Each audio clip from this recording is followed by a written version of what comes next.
green mahogany, a 1414 olive ash, and a 1414 black walnut. Bill's taking a side mission to make a gnome for his daughter. Gnome. So this leady, I've done some research. I can't find the exact date. Between 1900 and 1920, most probable.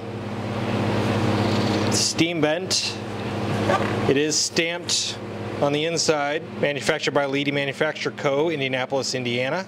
It's got the single zero and the double zero denoting top and bottom, and a 9331, which does not align with their usual date stamps. The bottom hoop also has 9331 and the single zero. Top hoop has a double zero and a totally different number, 10890. So not sure if these are a matching set or a mismatch. I've also not been able to find another example of a 17-inch diameter by 10. Deep, I've found shallower with single tension stamped lugs, or stamped hooks, not lugs. Edges and snare beds look okay. It's had multiple snare setups. Looks like the original was the horizontal style mounted Leedy throw off. We have one on our drum over there, actually, if you want to show it. Probably a horizontal mounted butt plate. At some point, it was converted and someone put the vertical mount snare strainer, and we believe they swapped out the single tension hooks for, I call them roller bearings. I'm not sure what Bill calls them. The thing that's weird is, like, I haven't been able to find any rope tension Leedy drums. Like, I've been looking through catalogs too. It's weird that we can't find a 10 by 17.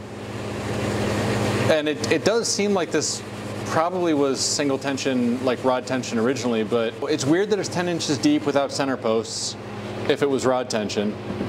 But like I say, I haven't found any rope tension Leedy drums in catalogs yet, which doesn't mean that didn't exist, obviously, but Leedy was a really popular and famous company. To me, it's weird that if they had any rope tension drums, you'd think records of that would be really easy to find, you know? If anybody knows anything about that, you know, let us know.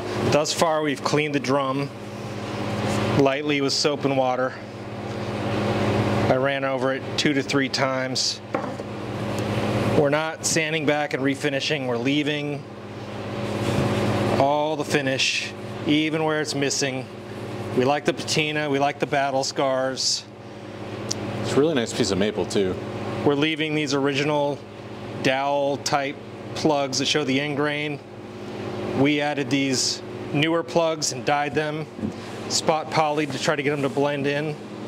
Same here. These are the, came to us with these, we added these. Those were cut with a plug cutter so the grain tries to blend in. And I'm applying Renaissance wax. So the build out plan for this is going to be rope hooks, bronze instead of our usual brass, custom Calderwood strainer that Bill machines in-house, also bronze instead of brass, gut snares, Remo heads because they need to be 17-inch, and rope. Undecided on color. I like black. Probably will end up being white, but we will see. It's going to be reminiscent of a JB Treat drum from the 1800s. Classy.